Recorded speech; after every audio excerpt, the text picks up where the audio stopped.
Muy buenas tardes con todos.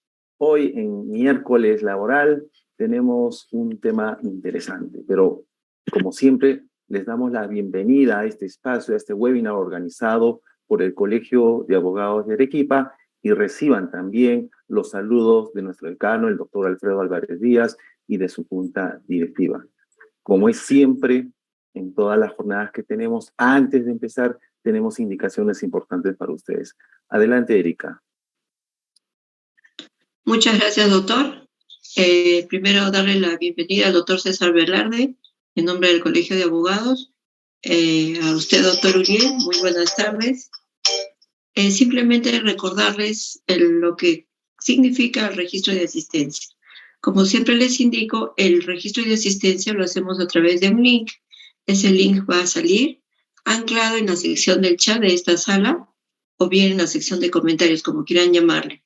Lo único que tienen que hacer es hacerle clic en ese enlace que está en letras azules. Les va a aparecer un cuadro de diálogo donde les pide que ingresen su número de DNI. Terminando de digitar el número de DNI, se activa al instante el renglón siguiente que dice verificar. Le dan clic en verificar, el sistema va a mandar un nuevo mensaje indicando marcar asistencia. Le dan clic en ese renglón donde dice marcar asistencia y el sistema tardará unos segundos y les arroja el check-in indicando que ya la asistencia ha sido registrada. Simplemente le dan OK y con eso ya ustedes cumplieron el requerimiento usual, ¿sí? Bien, igualmente a la exposición del doctor César, si surgieran las preguntas o dudas, por favor vayan formulándolas para poder al final absorber todas sus dudas y consultas. Muchas gracias, doctor Uriel. Adelante. Erika, muchas gracias a ti. Bien, como decíamos, hoy en miércoles laboral tenemos un tema interesante, el contrato de trabajo en el anteproyecto del Código de Trabajo parte 1, lo que significa que a través de otros días vamos a estar desarrollando parte del anteproyecto con nuestro invitado.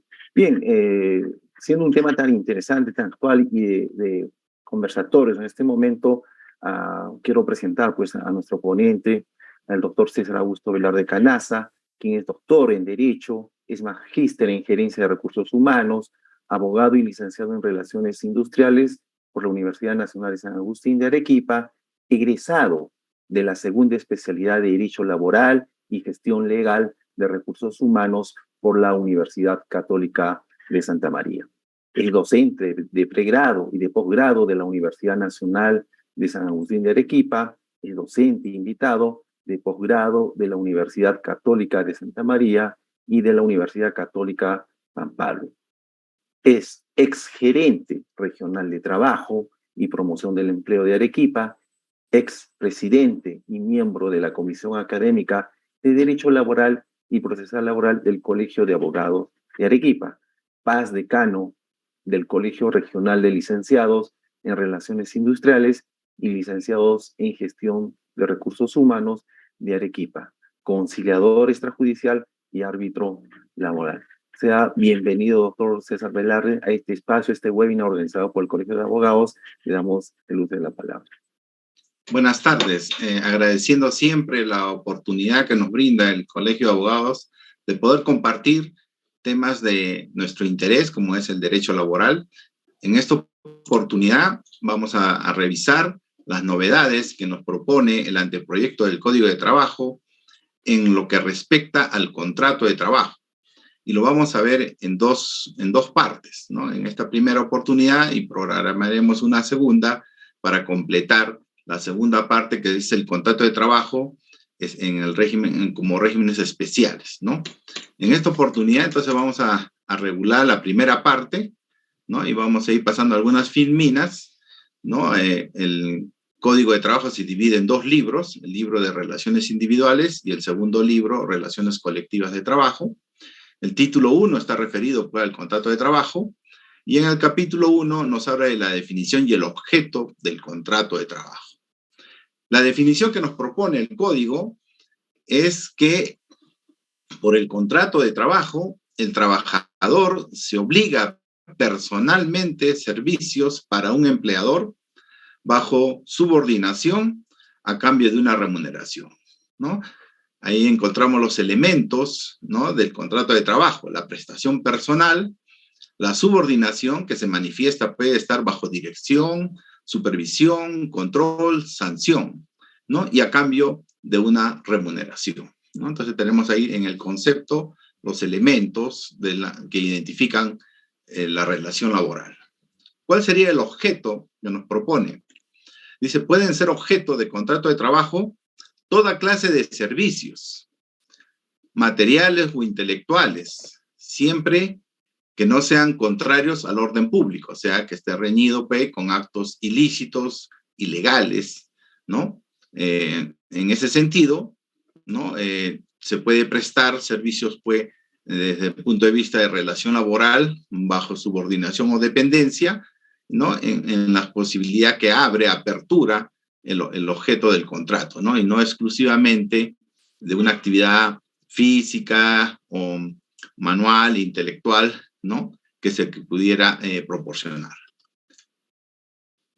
El código nos propone en este anteproyecto la interdicción de la discriminación, en otras palabras, la prohibición, ¿no?, de la discriminación.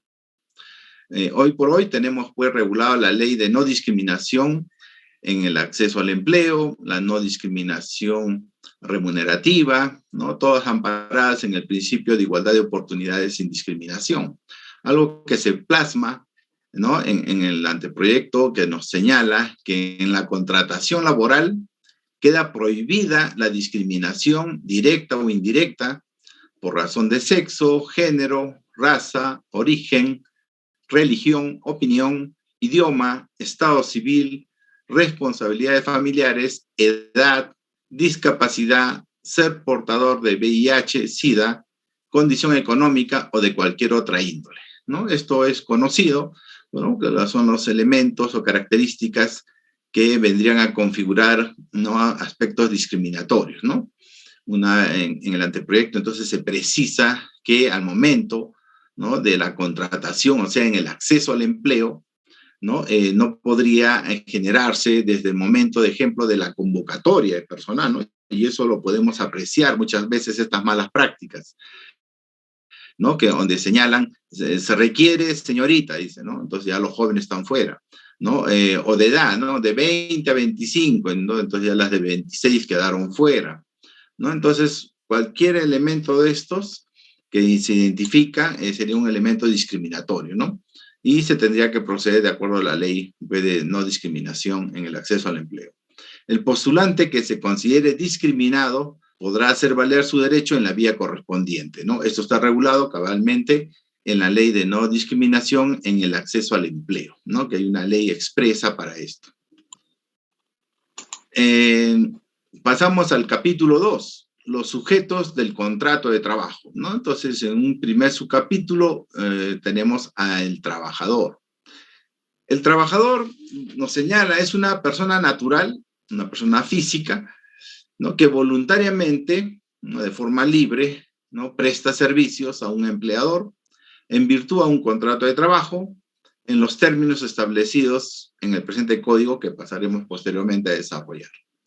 Los trabajadores son iguales ante la ley, principio de igualdad, ¿no?, y gozan de la misma protección y garantías. Entonces, en el marco de la relación laboral no debería haber diferencias, ¿no?, en cuanto a lo que va a regular esta norma en materia laboral. Pasamos al subcapítulo 2, el empleador, y nos señala el anteproyecto que el empleador es la persona natural o jurídica, patrimonio autónomo, entidad asociativa con o sin fines de lucro y de naturaleza privada o pública que contrata servicios laborales bajo este código, ¿no? Como bien sabemos, un empleador es aquella persona que tiene a su cargo bajo subordinación personal bajo dependencia, ¿no? Entonces, una persona natural, ¿no?, que contrata a otras personas se convierte en empleado. Una persona jurídica o una empresa, ¿no? La iglesia, ¿no? El ejemplo, un convento tiene personal civil, ¿no? Un sindicato se convierte en empleador cuando tiene personal en sus oficinas, ¿no? Secretaria, asistente, ¿no? La compañía de bomberos, no los hombres de rojo, sino el personal civil, el personal administrativo, ¿no? Entonces vamos a encontrar, ¿no?, que empleador siempre va a ser aquella persona que tenga a su cargo bajo dependencia personal, sea con fines o sin fines de lucro, ¿no? Asociación, una fundación, un comité, ¿no? Una ONG, ¿no? Basta que tengan personal subordinado, ¿no? Se convierten automáticamente en empleadores. En el caso del sector público, ¿no?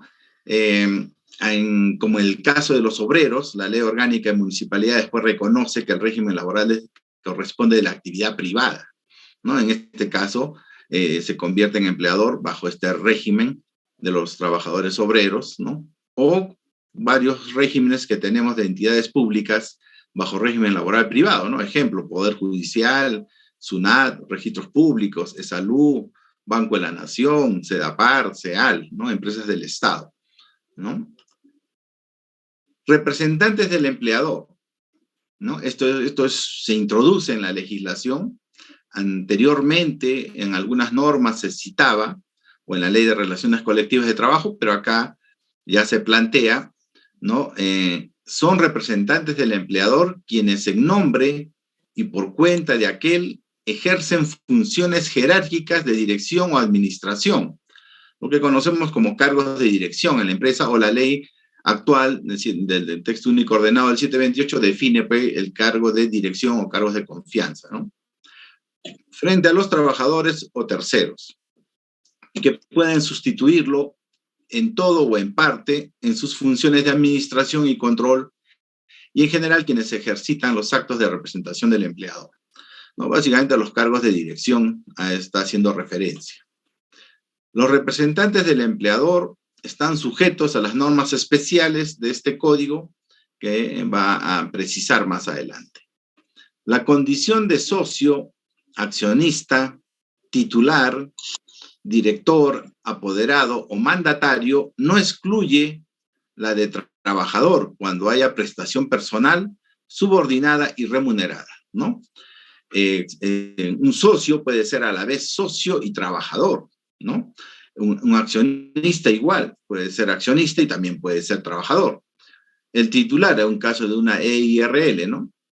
El titular normalmente va a ser pues, el gerente de una IRL. Un director, ¿no? Si bien es cierto, en las juntas, ¿no? Generales, los directores básicamente perciben pues, dietas, ¿no?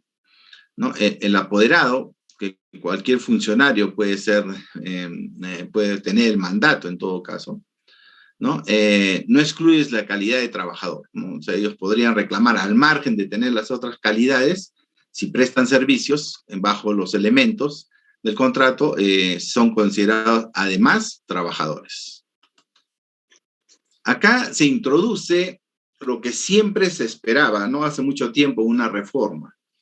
Puesto cuando hablamos de grupo de empresas, vinculación económica y responsabilidad solidaria, en la legislación laboral no está muy precisado, no está claro, no está regulado, porque nos remitimos a lo que dice el régimen tributario en el Impuesto General a las Ventas, o también a lo que tenemos hoy en día sobre grupo de empresas en la ley que incentiva la micro y la pequeña empresa, ¿no? Las REMIPES, pero no para el régimen laboral común, ¿no? Y ahora sí estaríamos introduciendo ya en la legislación, en este código, ¿no? Dice, hay un grupo de empresas cuando dos o más empresas jurídicamente independientes, cada uno tiene su estatuto, su fundación, su RUC, ¿no? Independientes, están sujetas a una dirección común de contenido general, de modo tal que constituyen o actúan como una unidad económica de carácter permanente, ¿no?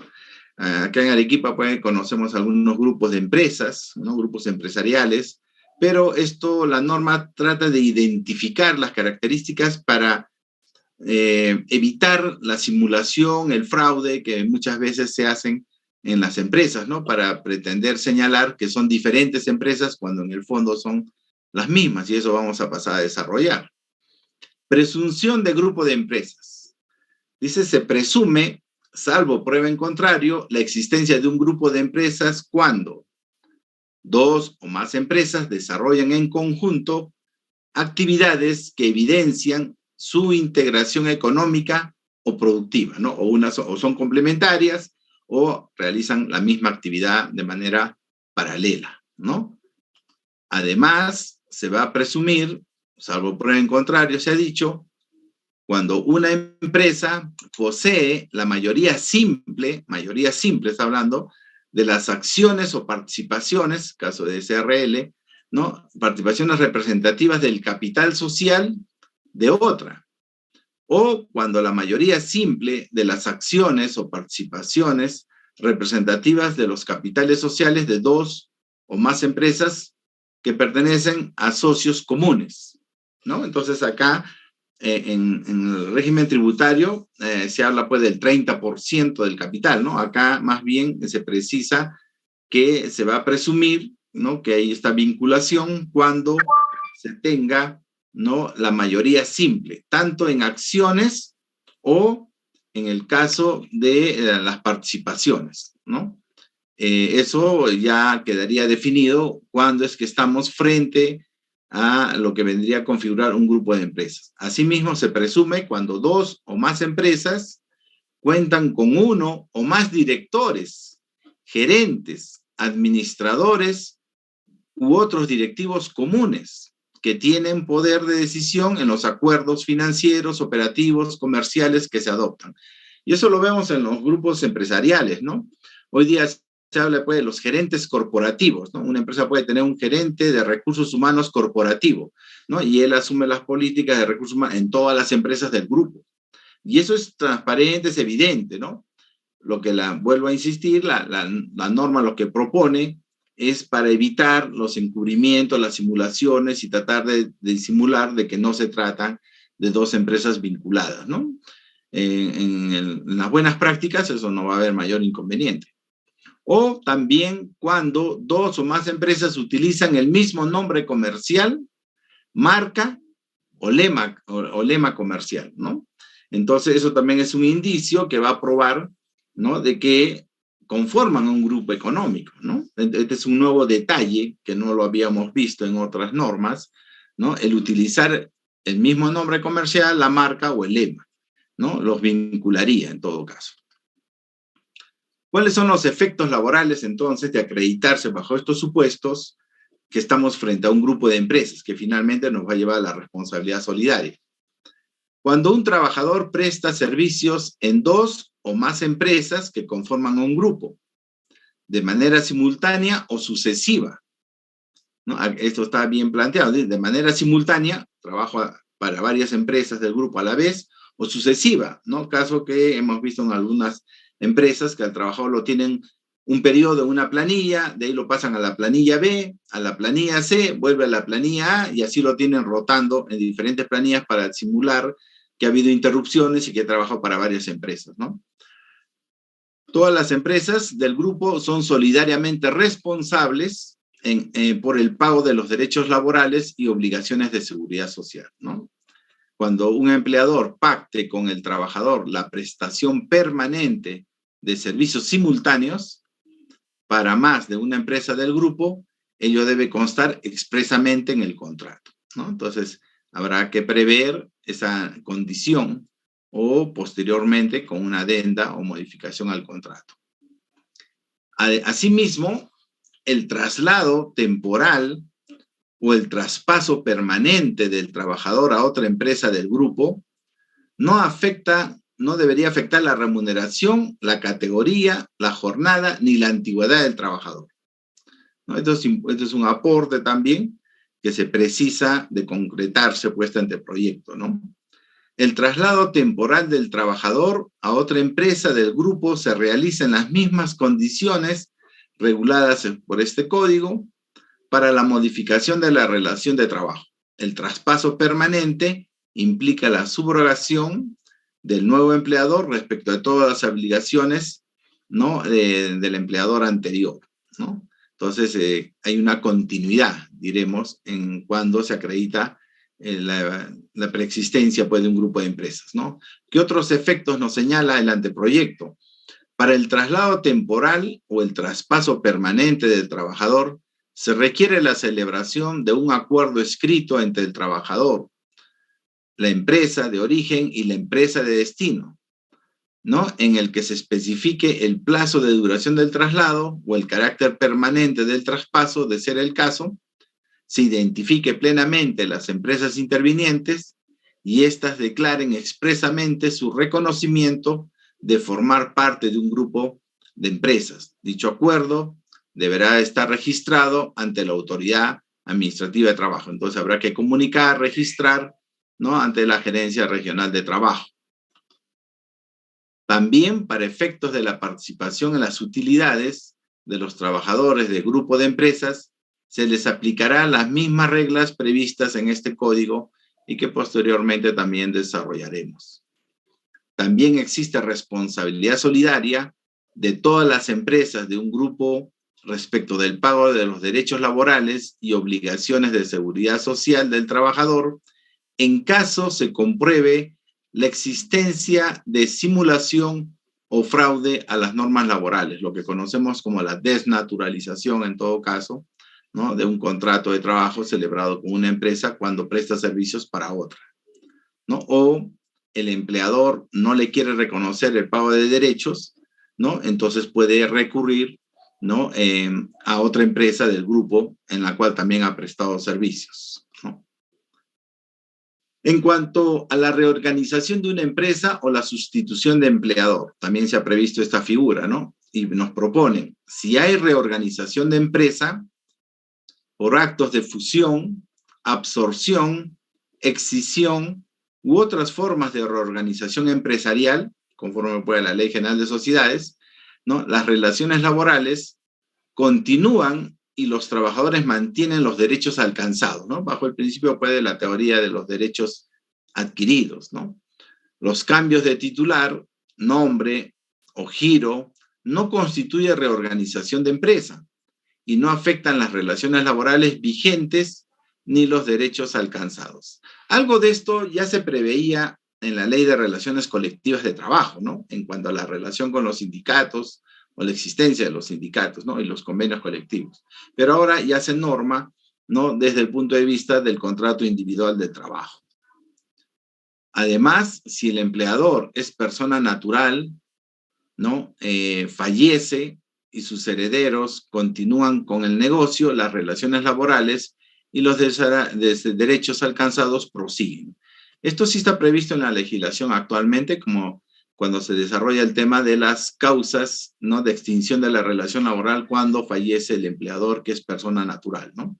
Y el reglamento daba pues, la opción de que se puede extender hasta por un plazo de 12 meses, ¿no? Entendiendo pues, que la sucesión intestada antes se hacía pues, judicialmente y demoraba un tiempo. Hoy día, vía notarial, el camino es mucho más rápido, ¿no?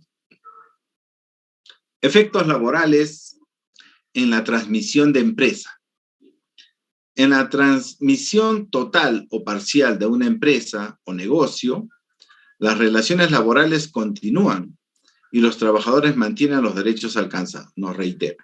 El empleador sustituido y en su defecto el adquiriente está obligado a notificar la transmisión a los trabajadores y a sus representantes de ser el caso.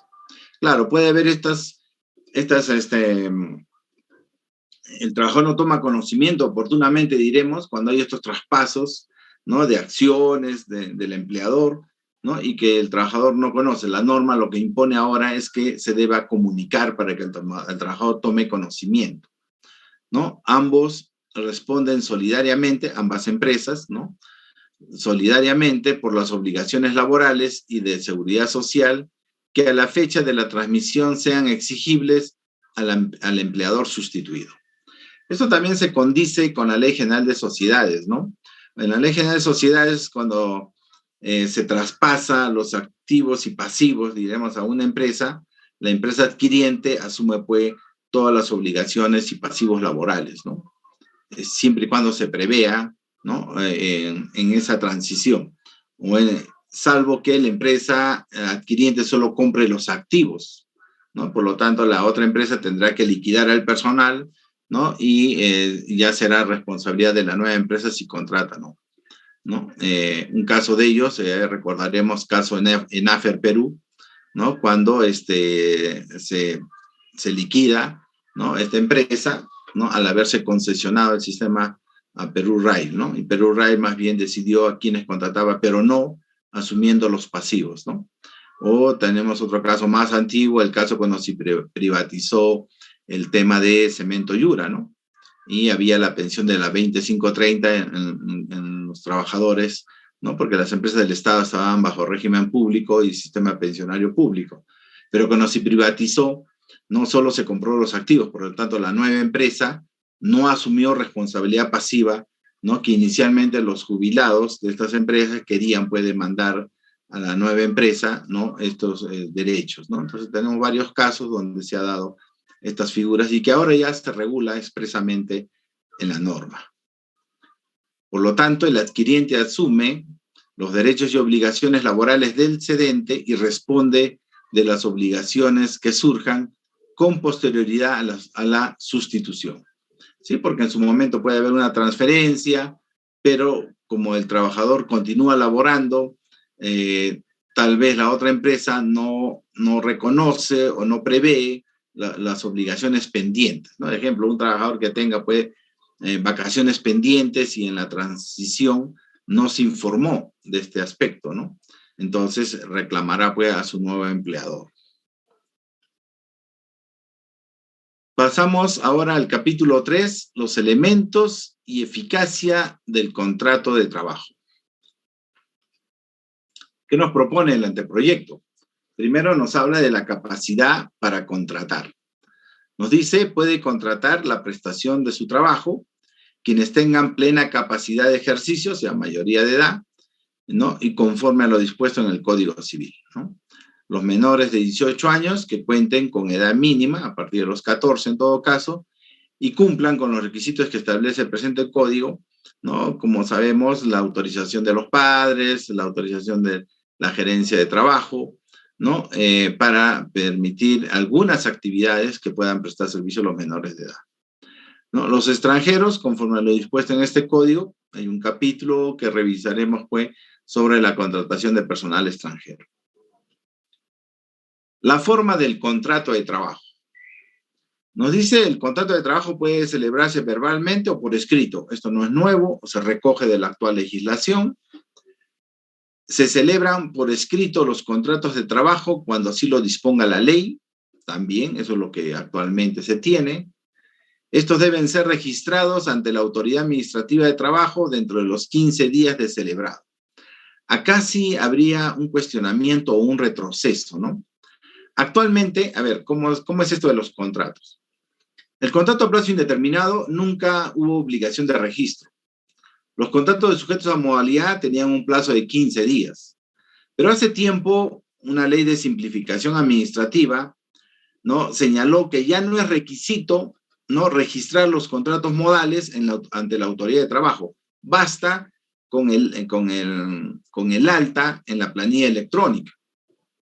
Esto sería un retroceso, ¿no? Porque de aprobarse en este sentido, nuevamente tendríamos que retornar, ¿no?, a celebrar contratos sujetos a modalidad y volverlos a presentar, ¿no?, en el Ministerio de Trabajo o la Gerencia de Trabajo. Sin embargo, habría que anotar cuál sería la finalidad, ¿no? Si nosotros vemos anteriormente, ¿cuál era la finalidad de presentar los contratos modales? Simplemente, aparte que el TUPA preveía la aprobación automática, con fines estadísticos y de registro individual, ¿no? Por lo tanto, un trabajador podía ir y pedía su reporte de contratos modales, ¿no?, para saber si estaban registrados o no. Y lo otro tema era estadística, pero no iba más allá, porque la autoridad de trabajo ni siquiera cumplía lo que dice la ley de procedimientos administrativos, ¿no? De cada 50 procesos deberían muestrear algunos contratos para ver si estos tendrían que ser rechazados o modificados o adecuados, ¿no?, o observados. Cosa que nunca se hizo, ¿no? No se vio, no se plasmó, diremos, por los volúmenes, ¿no? Uno llevaba los contratos y en mesa de partes te sellaban, ¿no? Y te llevabas tus copias y se quedaba y nada, nunca más se sabía, ¿no? Por eso es que también se preveyó el tema de la simplificación administrativa. Tal vez esto habría que adecuar, ¿no? Porque salvo que se diga cuál sería el nuevo sustento de la obligación de registrar los contratos. En los contratos a tiempo parcial, ahí sí actualmente hay toda una discusión, ¿no? En la norma de simplificación también precisaba de que ya no habría la obligatoriedad de registrar, pero sin embargo en el TUPA del Ministerio de Trabajo no ha sido adecuado, sigue precisándose el registro de los contratos a tiempo parcial, de ahí que se exija pues su registro, ¿no? Igual que el caso de los contratos de trabajadores extranjeros. La omisión de la forma escrita y su registro, cuando así lo disponga la ley, excluye al contrato de trabajo de las normas específicas aplicables a dicho contrato, ¿no? Entonces, preveería que la ley lo tuviera que decir.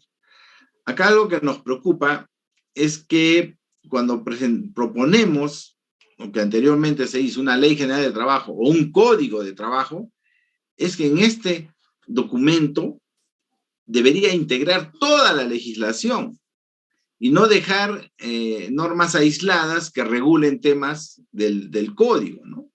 Eso sí me preocupa, ¿no? Porque la idea es tener un documento unificado y no tener que remitirme a otra norma fuera del código para poder, ¿no?, regular, ¿no? Entonces, eso es lo que a veces llama la atención, ¿no?, desde lo que están proponiendo, y como estamos en debate también de esto, ¿no?, entonces hay que proponer estos ajustes o estas propuestas de adecuación. La nulidad del contrato, esta es otra novedad que se propone en el código. Dice, son nulas las estipulaciones del contrato de trabajo contrarias a la Constitución, las leyes, los convenios colectivos de trabajo y demás normas imperativas, ¿no? Sale a la luz el principio de irrenunciabilidad de derechos, ¿no? Que se traduce justo en lo que señala la norma. La nulidad de una o varias cláusulas del contrato no invalida pues las restantes o el documento en sí, solo la cláusula, ¿no? En defecto de las cláusulas nulas rigen las normas correspondientes, ¿no? En este sentido, el principio de renunciabilidad dice, pues, no se puede pactar contra la ley, en todo caso esas cláusulas son inválidas, a lo que ahora la norma le diría son nulas, ¿no? En cualquier caso, el trabajador tiene derecho a que se le abone la remuneración que corresponda por los servicios prestados. La nulidad absoluta del contrato no afecta a los derechos del trabajador. Más bien, al quedar invalidado el contrato, ¿no?, entramos en la presunción que vamos a ver de que el contrato sería a plazo indeterminado. Pasemos ahora a revisar, dentro de la duración del contrato de trabajo, el contrato de trabajo de duración indeterminada. ¿Qué nos plantea el anteproyecto sobre la duración del contrato? El contrato de trabajo se presume celebrado por tiempo indeterminado, salvo prueba en contrario. Esta es la regla general, la característica del contrato, ¿no?, que se sustenta también en el principio de continuidad, ¿no?, que nos precisa que mientras exista la fuente que genere un puesto de trabajo, esta debe permanecer en el tiempo, ¿no? O sea, el contrato. Por eso señalamos que es a plazo indeterminado y que está actualmente regulado en la normatividad y se complementa o es concordante con lo que señala la actual Ley Procesal de Trabajo, donde a nivel jurisdiccional los jueces asumen que toda discusión de relación laboral se parte de la premisa que son contratos a plazo indeterminado, salvo que el empleador pruebe lo contrario, ¿no? Lo mismo que rescata la redacción para poder demostrar que tal vez no es un contrato a plazo indeterminado porque es sujeto a modalidad, o porque es prácticas, o porque es un contrato de intermediación o tercerización o cualquier otra modalidad. Puede celebrarse por tiempo determinado en los casos y con los requisitos previstos por este código, ¿no? Esto habrá que ver en cuanto a algunos casos jurisprudenciales, ¿no?, que ponían término a los contratos a plazo indeterminado, ¿no? Inejecución del contrato de trabajo. Dice el contrato de trabajo, bueno, recordemos, ¿no? El contrato de trabajo genera dos figuras jurídicas, el vínculo laboral y la relación laboral. El vínculo laboral, pues, es esto abstracto, del cual me une a la empresa, pero no me generan derechos ni beneficios. El trabajador adquiere derechos y beneficios gracias a la relación laboral, que se traduce en la prestación efectiva de trabajo, ¿no? Y ahí ya vemos después los temas de suspensión de la relación laboral, cosa que no se va a dar en el tema del vínculo, ¿no? En ese sentido, nos dice el contrato de trabajo cuya ejecución no se realice por incumplimiento de una de las partes, dará derecho a la parte perjudicada a exigir una indemnización por daños y perjuicios. Pero pongamos en contexto. Hoy día, 3 de agosto, alguien me puede llamar y me puede proponer trabajar para una empresa. ¿Okay? Y para tener mayor seguridad, ambas partes, empresa, trabajador, mañana podemos suscribir un contrato de trabajo. Pero señalamos en una de las cláusulas que el inicio será a partir del 1 de septiembre. Alguien se preguntará y dirá, ¿para qué firman pues el contrato el 3 de agosto o el 4 de agosto si el contrato va a iniciar el 1 de septiembre? Por un tema de seguridad, ¿no? Porque si yo firmo un contrato, ya creo un vínculo, ¿no? Por lo tanto, yo sé que a partir del 1 de septiembre yo voy a tener trabajo y la empresa se asegura porque cuenta ya con esta persona, ¿no? Porque nadie sabe qué puede pasar en el interín, ¿no? Una persona que no tiene trabajo puede optar por otro centro, por otro contrato, ¿no? Y perdí la oportunidad, ¿no? De contratar a esta persona que no la requiero ahora, pero la requiero a partir del 1 de septiembre. Entonces, esta parte se pone en ese supuesto, ¿no? Me contratan, debo empezar el 1 de septiembre, llega el 1 de septiembre y simplemente no me dejan ingresar y me dicen, no, todavía no, ya lo vamos a llamar. No, pero mi contrato dice que yo empiezo el 1 de septiembre. No, todavía no, vamos a posponerlo. A eso se refiere, en todo caso, que se podría plantear una indemnización por daños y perjuicios, ¿no? Porque por respetar el contrato en mérito al vínculo laboral, tal vez he dejado otras propuestas, ¿no? Y al final me quedo sin trabajo porque la empresa no quiere ejecutar el contrato o simplemente al no haber una prestación efectiva, por eso digo, no genera, ¿no?, ningún derecho laboral. Pero este periodo era básicamente para generar un vínculo de seguridad de las partes, ¿no? Entonces, desde ese punto de vista, asumo que se plantea esa posibilidad. El contrato intermitente y de temporada. Miren, estos dos contratos, el contrato intermitente actualmente están regulados como contratos sujetos a modalidad. Pero estamos revisando el subcapítulo de contrato al plazo indeterminado. Entonces, ¿qué nos dice el anteproyecto? Se considera contratos de duración indeterminada, ¿no? Además, se haría este cambio, el contrato intermitente, ¿no? Como vuelvo a precisar, que hoy día es contrato sujeto a modalidad. Bajo el código de aprobarse, sería un contrato de duración indeterminada. El contrato intermitente, ¿no? Para cubrir las necesidades de las actividades de la empresa, que por su naturaleza son permanentes, pero discontinuas, ¿no? Y esto ya se ha visto también en algunos modelos de contratos a plazo indeterminado, donde la prestación del servicio se plantea, ¿no?, de manera intermitente. ¿Qué quiere decir? Que al trabajador solo le pagan en los periodos que labore, ¿no? Pero esto habrá que, no queda muy claro, ¿no? En la medida que debería garantizarse por los periodos que no labora, al menos la remuneración mínima. He visto casos ya en la práctica, ¿no?, que aplican esto en contratos a plazo indeterminado con carácter de prestación intermitente, ¿no?, donde a veces el trabajador está parado, o en la pandemia han parado 3 meses, 4 meses, ¿no?, y no han percibido un sol, ¿no? Entonces ahí sí se genera un perjuicio, porque al estar vinculado a esta empresa no pueden trabajar para otra empresa, ¿no? Porque podría configurarse pues una causal de falta grave, ¿no?, como es la competencia desleal, ¿no? Pero cambiaría su naturaleza de un contrato modal a un contrato a plazo indeterminado. Igual pasaría con el contrato de temporada, que también actualmente es un contrato sujeto a modalidad y que pasaría a ser un contrato a plazo indeterminado. El contrato de temporada, dice, celebrado con el objeto de atender necesidades propias del giro de la empresa que se cumplen solo en determinadas épocas del año, ¿no? Esa es la característica del contrato de temporada. En verano, ¿no? En la época de la campaña escolar, nosotros teníamos la FIA 10 días, ¿no? Y así esos son cíclicas, ¿no? Estas actividades que se dan en diferentes momentos o épocas del año y que están sujetas a la repetición de periodos cíclicos en función a la naturaleza de la actividad productiva, ¿no? Entonces, se corregiría, ¿no? Porque tanto el contrato intermitente y de la temporada, decíamos, ¿por qué se considera un contrato sujeto a modalidad si es que el trabajador, ejemplo, en el contrato de temporada, si cumple 2 temporadas, a partir de la tercera temporada siempre lo tienen que volver a contratar, ¿no? Entonces decíamos, ¿dónde está entonces la temporalidad? Porque eso puede quedar indefinido, ¿no? Y no necesariamente los 5 años que regula la norma.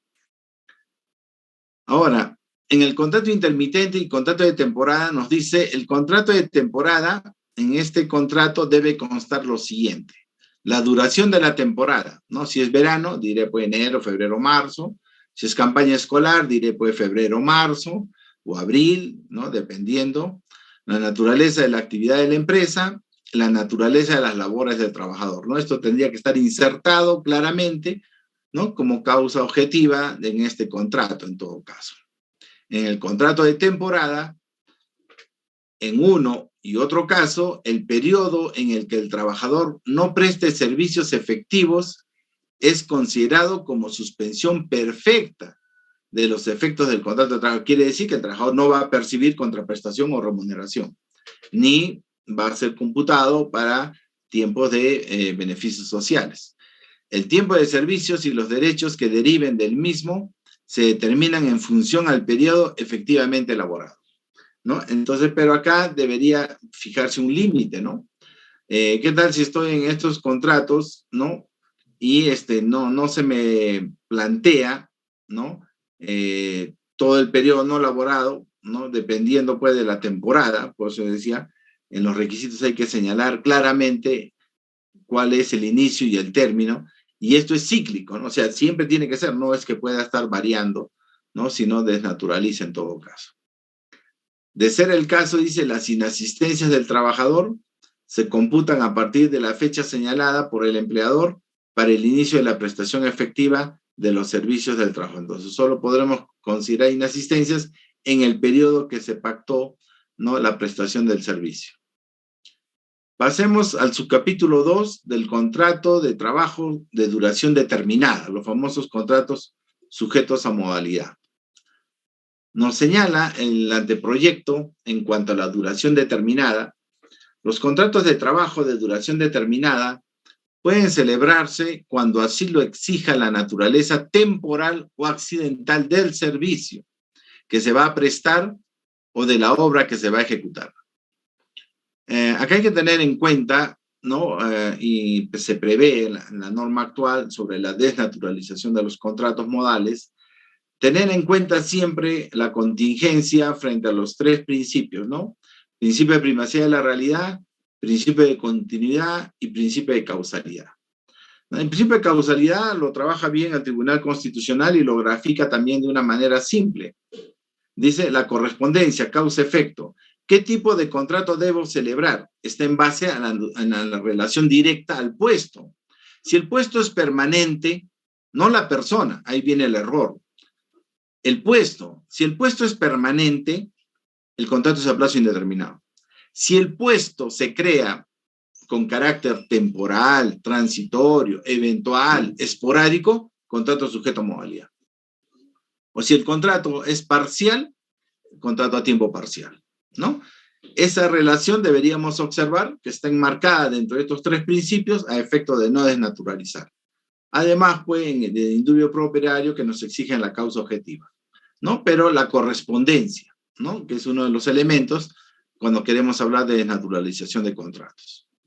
Además, estos contratos deben constar por escrito y por triplicado, debiendo consignarse, ¿no?, de forma expresa las causas objetivas, que es otra deficiencia que tenemos en los contratos sujetos a modalidad, ¿no?, determinantes de la contratación, su duración, así como las demás condiciones de la relación laboral.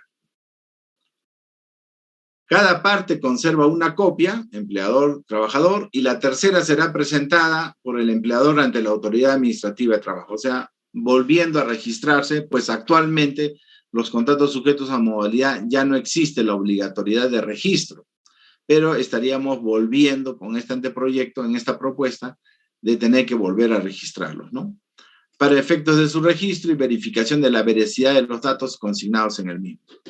Pero considero que no corresponde, ¿no?, porque en todo caso quien va a verificar los datos y la actividad tendría que ser competencia de SUNAFIL, que es el ente inspector, ¿no?, y no la Gerencia de Trabajo o el Ministerio de Trabajo, ¿no?, que ellos no tienen competencia en este caso de fiscalización, salvo pues en los casos de microempresa, ¿no? Clases de contratos. Son contratos de duración determinada, hoy conocidas sujetos a modalidad, por tanto, de naturaleza temporal, ¿no?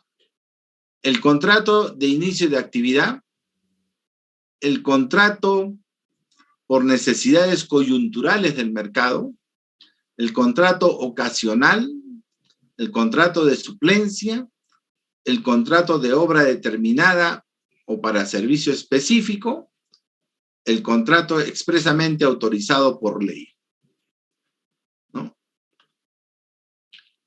Revisemos, ¿qué nos propone el anteproyecto en cuanto al contrato por inicio de actividad? El contrato por inicio de actividad empresarial es aquel celebrado entre un empleador y un trabajador, originado por el inicio de la actividad de una nueva empresa, ¿no? Y actualmente se encuentra regulado en ese sentido. Solo puede ser utilizado dentro de los 18 meses contados desde el inicio de la actividad empresarial. Acá sí hay un recorte, ¿no? Porque actualmente la normatividad nos habla de 3 años, o sea, de 36 meses.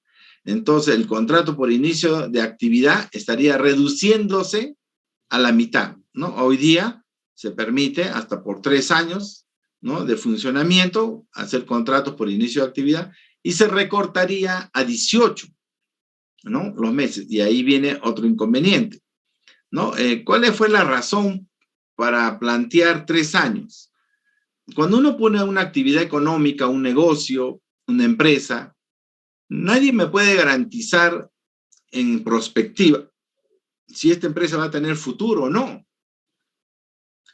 18 meses, año y medio, ahora se está considerando que sería un tiempo suficiente como para evaluar de que la empresa, ¿no?, sí tiene un nicho, sí genera actividad y podría continuar en el tiempo, ¿no? Entonces, dadas las circunstancias, básicamente económicas que se puedan dar en el país, debería estar en relación los plazos, ¿no? Entonces, ahora la propuesta sería reducir a la mitad.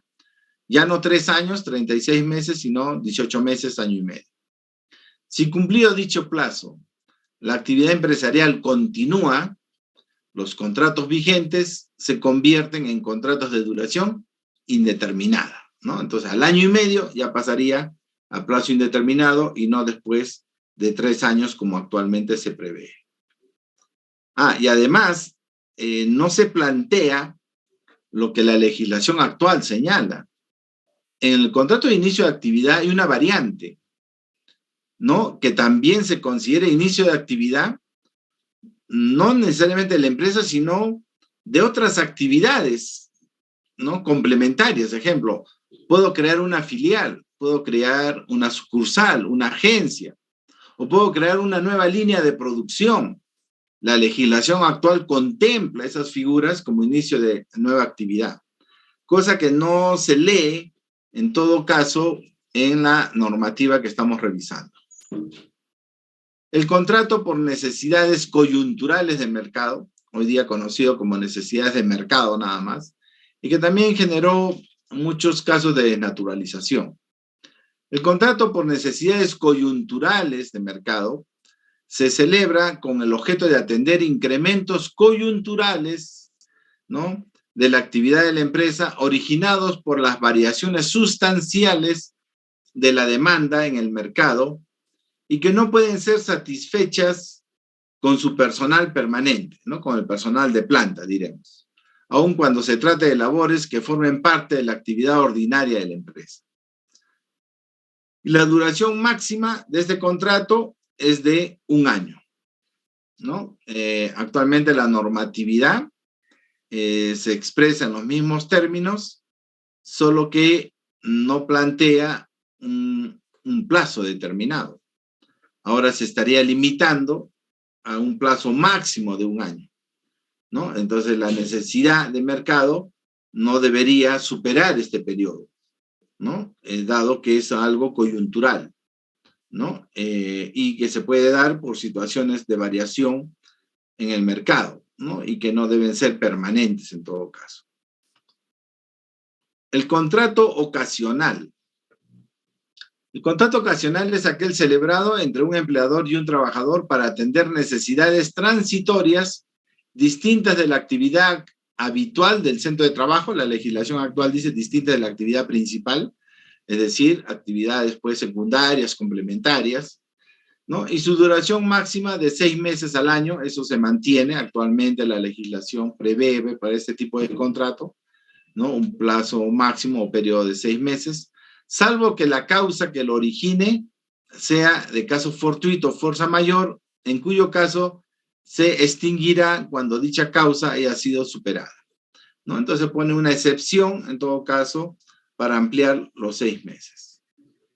El contrato de suplencia, típico contrato modal, ¿no?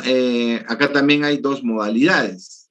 Sin embargo, nos dice, el contrato de suplencia es celebrado con el objeto de sustituir al trabajador de la empresa cuyo vínculo laboral se encuentre suspendido por alguna causa justificada.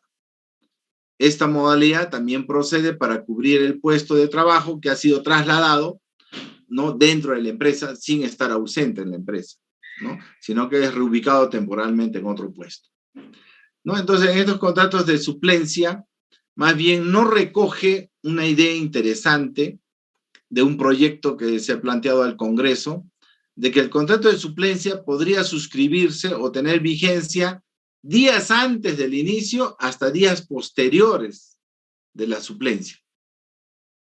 Técnicamente, ¿no?, la suplente nunca conoce al titular, porque el titular trabaja hasta hoy día, digamos, y mañana entra la suplente. Hoy día se va la suplente y mañana se reincorpora la titular, ¿no? Entonces, desde ese punto de vista, técnicamente la suplente y el titular del puesto nunca se conocen. Pero si vamos a la realidad, vemos las malas prácticas, diremos. A la suplente le dicen, bueno, tu contrato empieza el lunes, pero ¿sabes qué? Sería bueno, ¿no?, de que puedas venir pues, a partir del jueves, viernes, de manera que te pones en contacto con el puesto, los pendientes, la modalidad de trabajo, ¿no? Y el día que termina la suplencia, le dicen a la trabajadora si puede venir 2, 3 días más para que haga la entrega de cargo, le indica a la titular pues, en qué situación se quedan los pendientes, ¿no?, las labores que ha realizado, ¿no? Entonces hay una mala práctica porque se le hace venir días antes y días después, y esto no está dentro del contrato de trabajo, ni tampoco genera algún derecho o beneficio, ¿no?, salvo que la trabajadora pueda aprobar para demostrar pues, la desnaturalización del contrato.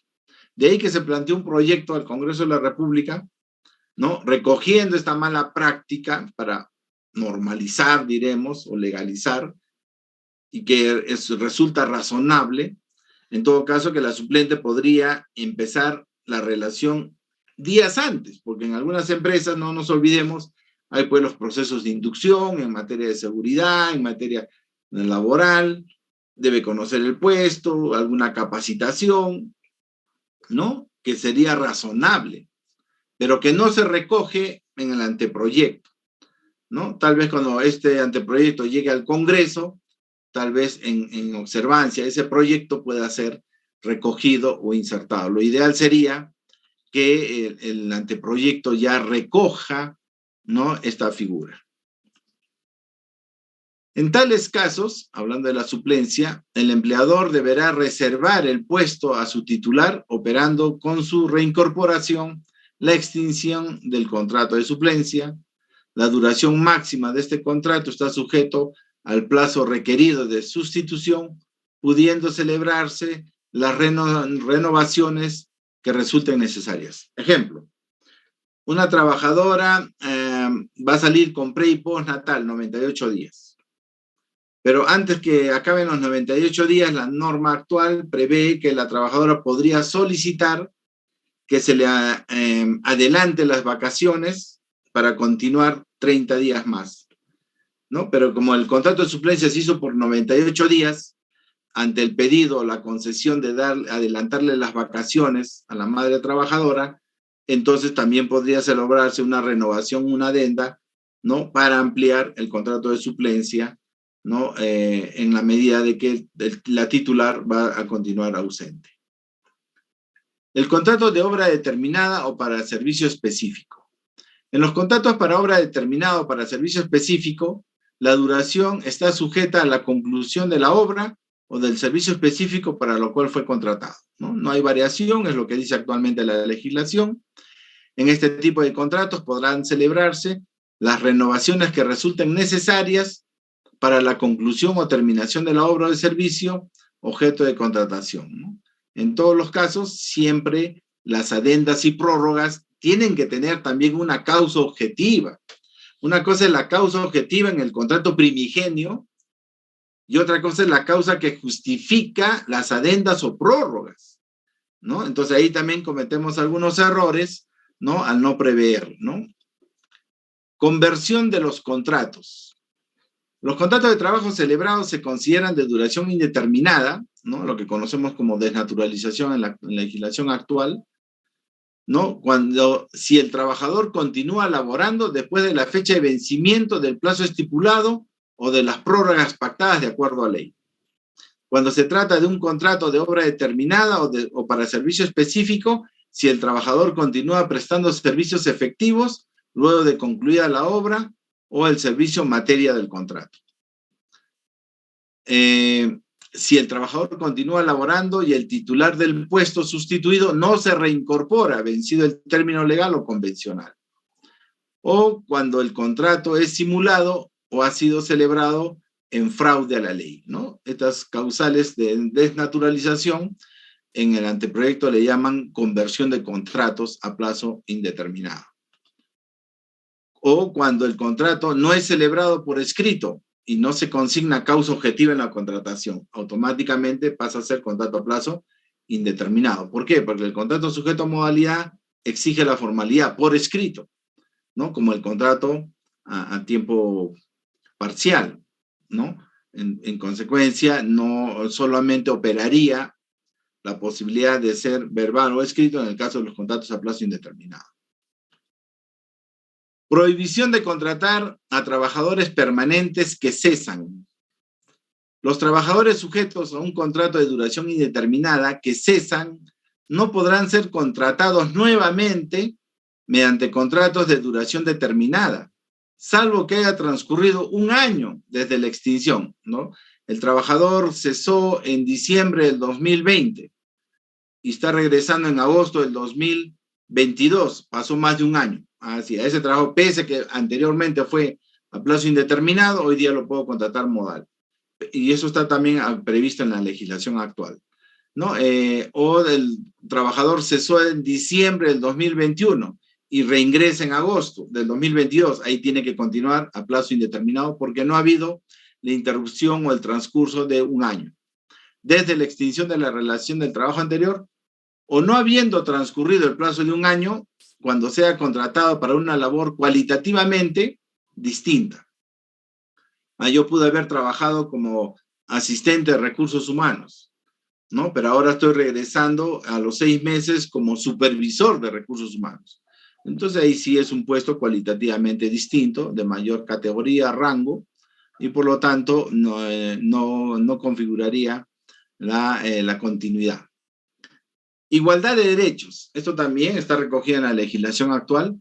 Los trabajadores contratados por tiempo determinado tienen los mismos derechos por ley, convenio colectivo o costumbre tuvieran los trabajadores vinculados a un contrato de duración indeterminada del respectivo centro de trabajo durante el tiempo que dura el contrato. Esto no es nuevo, como digo, está en la legislación actual. Sin embargo, hay una mala práctica. Hay un trato discriminatorio por la condición contractual, ¿no? Al que es a plazo indeterminado permanente respecto de que es contratado sujeto a modalidad, ¿no? Le pagan menores beneficios, derechos, no le quieren reconocer, entonces eso transgrede, ¿no? el principio de irrenunciabilidad de derechos. Finalmente, en esta primera parte que estamos desarrollando, el plazo máximo a los contratos de duración determinada. Dentro de los plazos máximos establecidos en las distintas modalidades contractuales pueden celebrarse contratos por periodos menores, pero que sumados no pueden exceder los límites. En el caso que corresponda, pueden celebrarse contratos bajo distintas modalidades con el mismo trabajador, siempre que en conjunto no excedan el plazo máximo de 2 años. Acá sí hay una reducción, porque la norma actual prevé hasta 5 años, ¿sí? Y ahora se estaría reduciendo a 2 años. Este plazo no es aplicable a los contratos de suplencia o por obra determinada, ni para servicio específico, hace una excepción.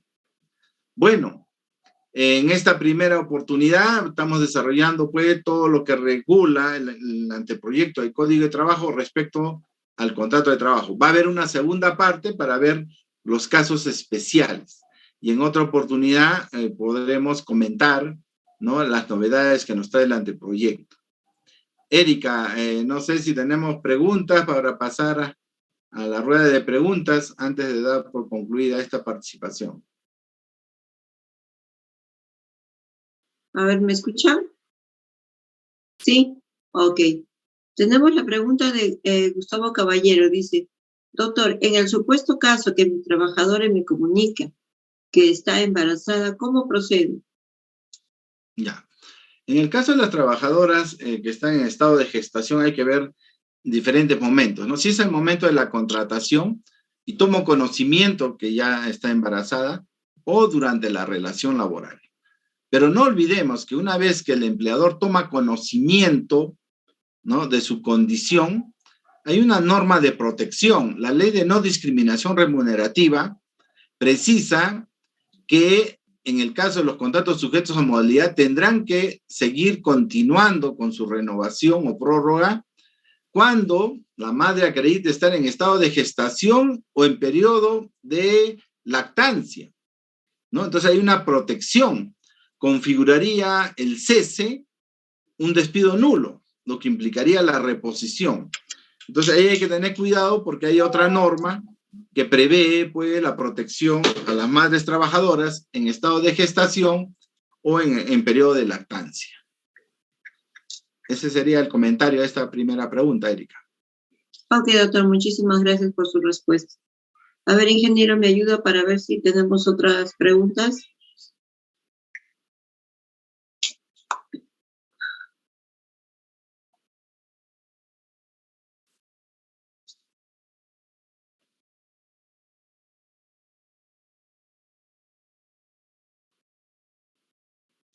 No tengo más preguntas. Bueno, no habría mayor inconveniente, dado que vamos a tener una segunda oportunidad para ver la segunda parte, y ahí también podremos seguir comentando, ¿no?, las inquietudes que nos trae la novedad de este anteproyecto, ¿no?, de concretarse, ¿no? Estas serían las nuevas figuras, ¿no?, que cambian toda nuestra visión actual, ¿no? Doctor, aquí me llegó otra pregunta. ¿Sí? A ver, un segundito. Dice, doctor, muy buenas noches. ¿El no pertenecer a un colegio profesional implica un despido o una participación en una convocatoria laboral? Ya.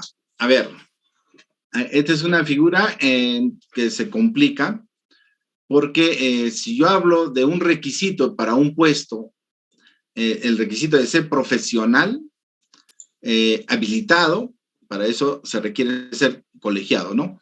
¿Qué pasa si yo me he graduado, tengo mi título, pero no me he colegiado? Y estoy trabajando y hago mi sello y firmo como ingeniero. Definitivamente me van a denunciar penalmente por ejercicio ilegal de la profesión.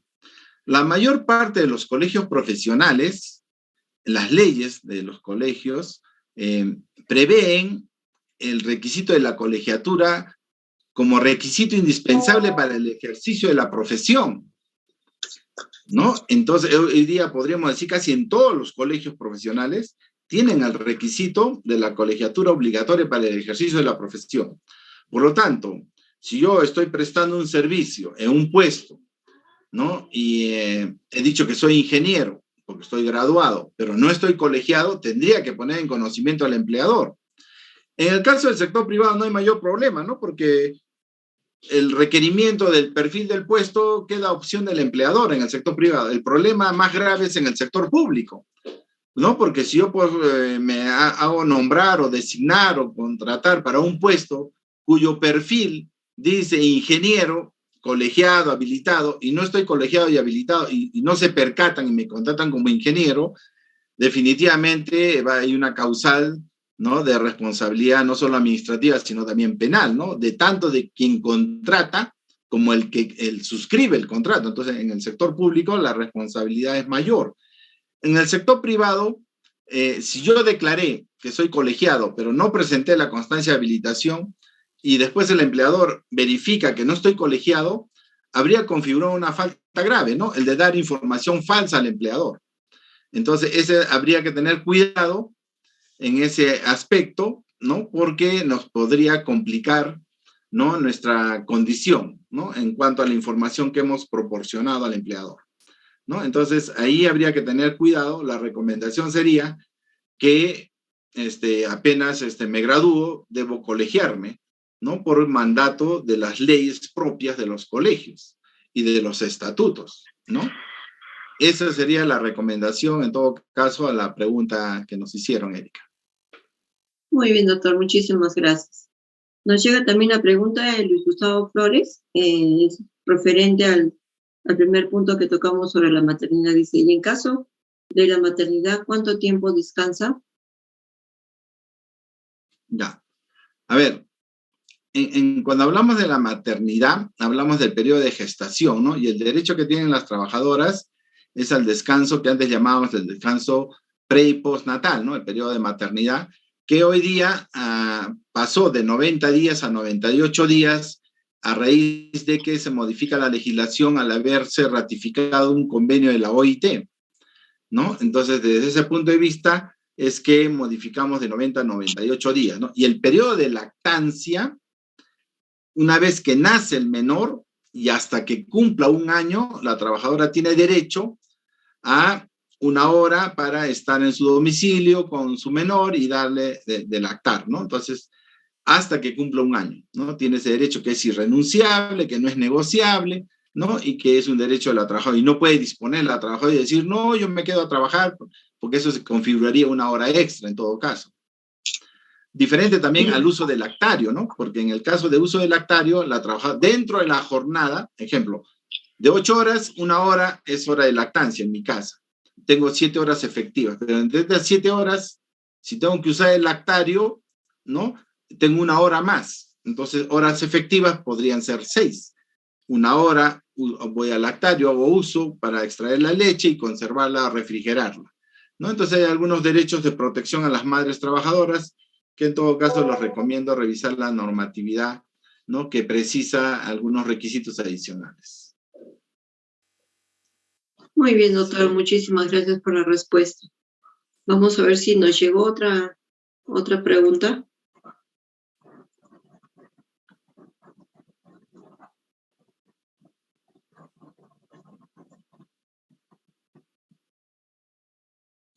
Agotamos las preguntas, doctor. ¿Ya? Pero No hay problema. igual agradecemos su ponencia, felicitamos siempre por su disposición para con el Colegio de Abogados. Como usted dice, vamos a seguir continuando. No nos despedimos, sino nos vemos hasta la próxima. Igualmente reciba el agradecimiento de nuestro decano de la Orden, el doctor Alfredo Álvarez Díaz. Muchísimas gracias nuevamente, doctor. Es muy grato tenerlo en este espacio académico. Listo, gracias a ustedes una vez más por la oportunidad que me brindan, en todo caso, de como miembro del colegio también poder participar en estos eventos de capacitación que son gratuitos para nuestros afiliados, ¿no? Colegiados. A usted, doctor, muchísimas gracias. Buenas noches, permiso. Buenas noches, doctor. Hasta luego con todos los participantes. A todos nuestros participantes también agradecemos su asistencia y participación el día de hoy. Los invitamos a conectarse la próxima semana por el mismo canal y a la misma hora. Muchas gracias. Muy buenas noches.